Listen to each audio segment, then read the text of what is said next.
Arrivée sous les huées à l'école publique Littré au cœur de Paris pour Amélie Oudéa Castéra. C'est dans cet établissement que son premier fils avait passé 6 mois en maternelle avant d'être inscrit dans une école privée. Une visite pour éteindre la polémique.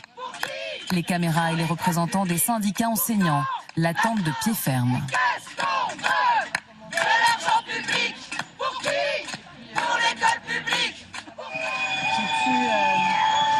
Revenir sur ces excuses que je leur devais de les avoir blessés.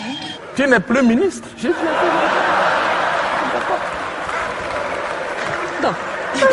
Non, on ne fait pas ça. Non, c'est vrai. Un ministre se doit de rester normal. Tout à fait. Écoutez, nous allons retourner à l'entretien et nous détendre à nouveau hein, et se replonger dans l'essentiel. Hein voilà. Alors, regardez, par exemple, j'ai une question de géopolitique. Hein. Alors, Président, votre pays s'apprête cette année à célébrer son 40e anniversaire d'indépendance. Est-ce que vous pourriez nous expliquer brièvement comment s'est fait ce processus d'indépendance? Pas de problème. Et dans le processus d'indépendance du Cameroun, c'est organisé de manière naturelle. En réalité, la France n'avait pas le choix. Comment De Gaulle, il était embêté. Il fallait arrêter avec les affaires de colonisation, de machin. Sous la pression internationale, il avait 2 solutions. Fallait-il donner la citoyenneté française à tous les indigènes africains? Non, il a dit non. C'était prendre le risque qu'un jour un indigène devienne président de la République. Ah non! Charles de Gaulle a dit jamais une affaire comme ça. Bon. La deuxième possibilité était d'organiser des indépendances de façade, c'est-à-dire sous contrôle de l'armée française. C'est cette solution qui a été retenue.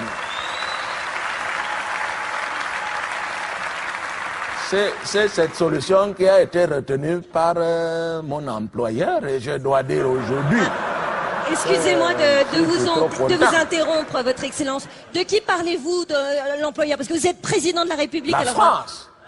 Je suis employé de cette entreprise depuis 1962.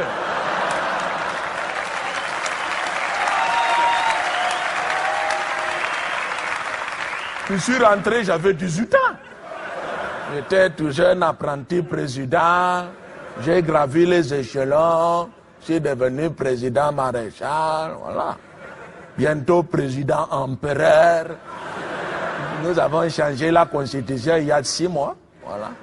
Maintenant, je suis président à vie. J'ai pu aussi réévoquer le fait que je regrettais de les avoir cités nommément. Et j'ai d'ailleurs à cœur qu'ils puissent vraiment être un peu épargnés de tout ça. Un malaise et des excuses aux enseignants. Car la ministre avait justifié l'inscription de son premier fils dans une école privée par des paquets d'heures non remplacées, selon ses propres mots. Des accusations mensongères pour l'institutrice de son fils, contactée par Libération. Le peuple m'a demandé. J'ai dit ça va, on fait comme ça. Ce que dit la ministre est archi faux. Ça m'a horrifiée. Je me sens personnellement attaquée, je n'ai pas été absente et quand bien même cela aurait été le cas, on était toujours remplacés. Une partie de l'opposition réclame sa démission.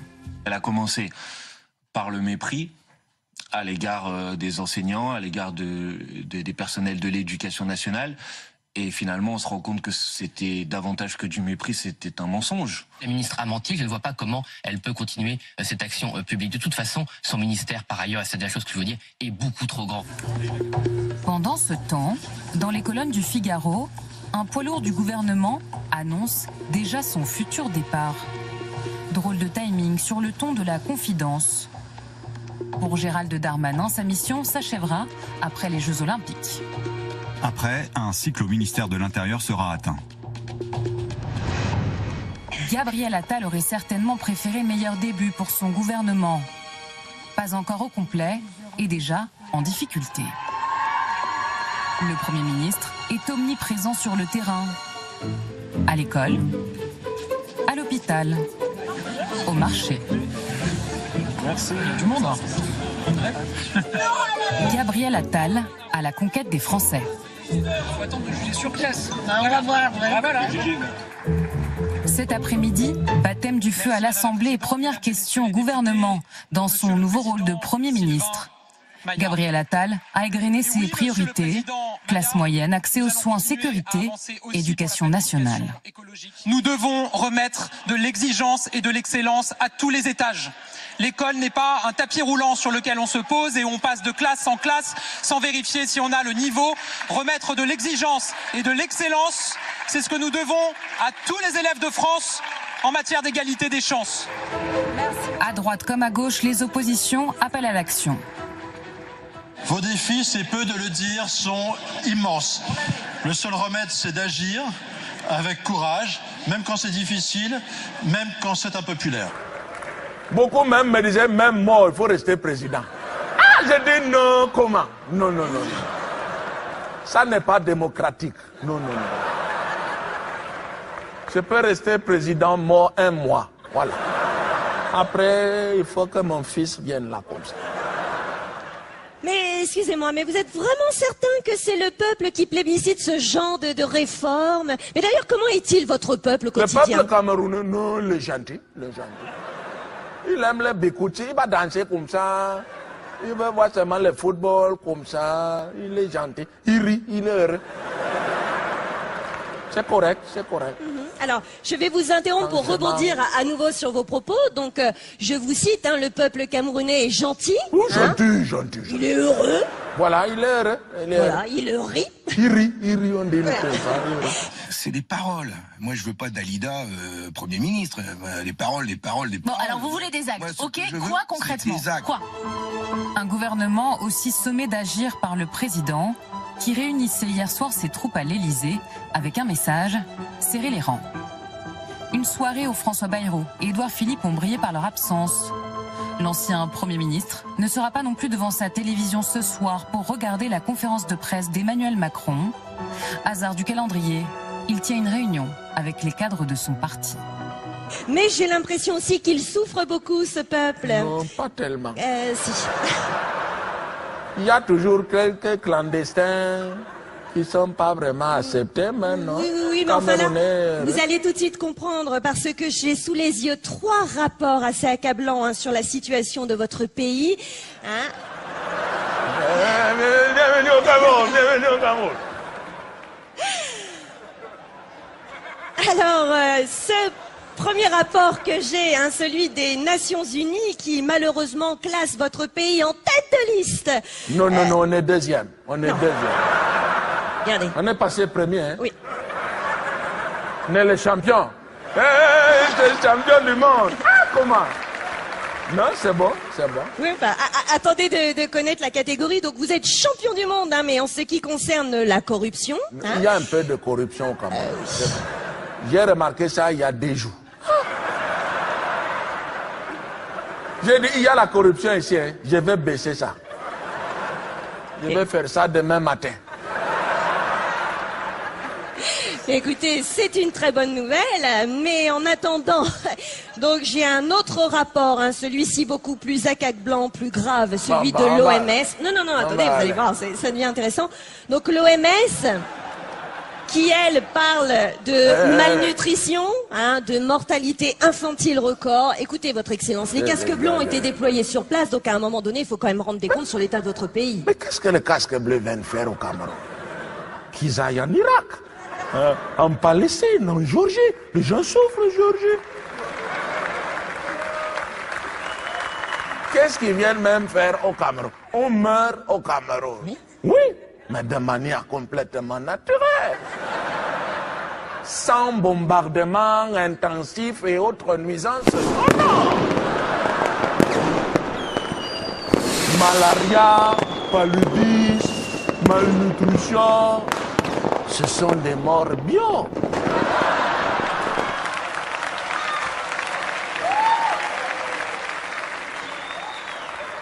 Vous savez, il y a une hypocrisie sur la machine. Toujours, on parle seulement de l'Afrique, il a le problème. Mais Nous serons bientôt combien d'habitants sur la planète? Il y a déjà 6 milliards. C'est trop maintenant. Les spécialistes américains, britanniques, non, il faut baisser ça. Il faut bien que quelques chefs d'État courageux, responsables, laissent mourir un peu le peuple.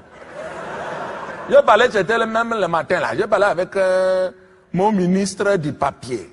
Bon. C'est-à-dire? Papier, gomme, stylo, là les 3 ministères.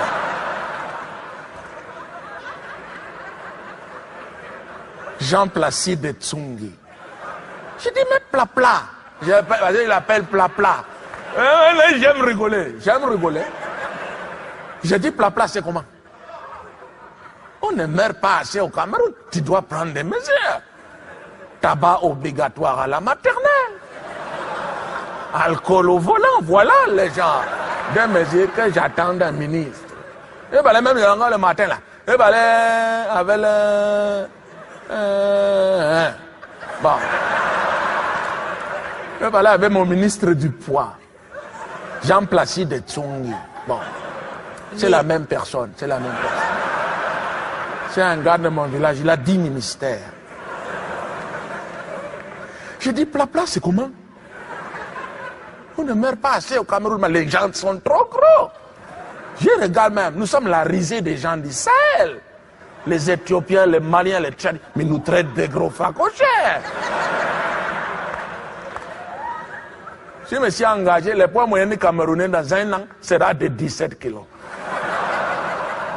Nous serons très en avant. Loin devant l'Éthiopie, Somalie, Rwanda, les États-Unis. Non, les gens sont gros, hein. Ça, c'est vrai. Ils sont très en retard. Ils sont très en retard. Non, c'est vrai, on a le droit de parler. Oui, ça je vous l'accorde. Enfin, je pense qu'il devrait y avoir un juste milieu. Mais enfin bon, en tout cas, ces mesures ne manqueront pas d'intéresser les Occidentaux. On va arrêter maintenant. Non, si vous le permettez, il y aura une dernière petite question.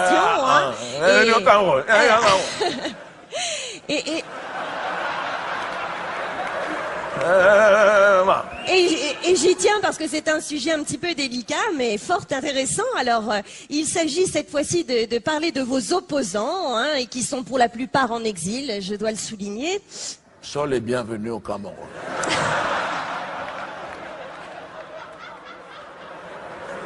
Nous les attendons. Pour discuter.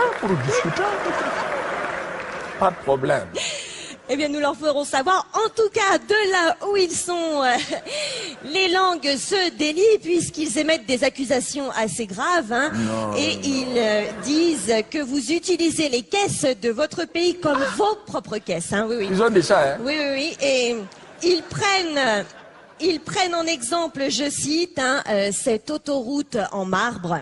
De la maîtrise des politiques migratoire, bien, il faudra modifier la Constitution. Elisabeth Borne avait pris l'engagement auprès de vous d'agir sur l'aide médicale d'État. On a changé de Premier ministre, l'engagement a disparu. C'est un engagement qui m'a été donné par le gouvernement. Il y a la continuité du gouvernement. Elisabeth Borne avait pris l'engagement auprès de vous. L'engagement a disparu. C'est un engagement qui m'a été donné. Elisabeth Borne avait pris l'engagement auprès de vous. Elisabeth Borne avait pris l'engagement auprès de vous. C'est un engagement qui m'a été donné par le gouvernement. Il y a la continuité du gouvernement. J'attends que cette parole soit respectée. Ce sera d'ailleurs dans mes échanges avec le nouveau Premier ministre, un des sujets que j'aborderai très en direct. Donc c'est un message que vous lui lancez à nouveau ce matin. Gérard Larcher, au mois de décembre, vous aviez fait sensation en adressant un « ferme ta gueule » sur RTL à Jean-Luc Mélenchon. Vous le rediriez? Écoutez, c'est pas mon style habituel, mais je ne supporte pas, j'allais dire, l'antisémitisme. Je le dis viscéralement. Je n'avais pas supporté quand M. Mélenchon avait dit Yael Braun-Pivet, pour des raisons qui sont évidentes. Oui, elle campe à Tel Aviv. Vous le diriez à d'autres aujourd'hui? Je dirais à d'autres qu'il faut, dans ce pays, éviter de les diviser, de les fracturer, qu'il faut rassembler. Et il y a un moment, eh bien, il faut maîtriser son langage. La dernière question, c'est avec vous, Bruce. Gérard Larcher, pas trop déçu.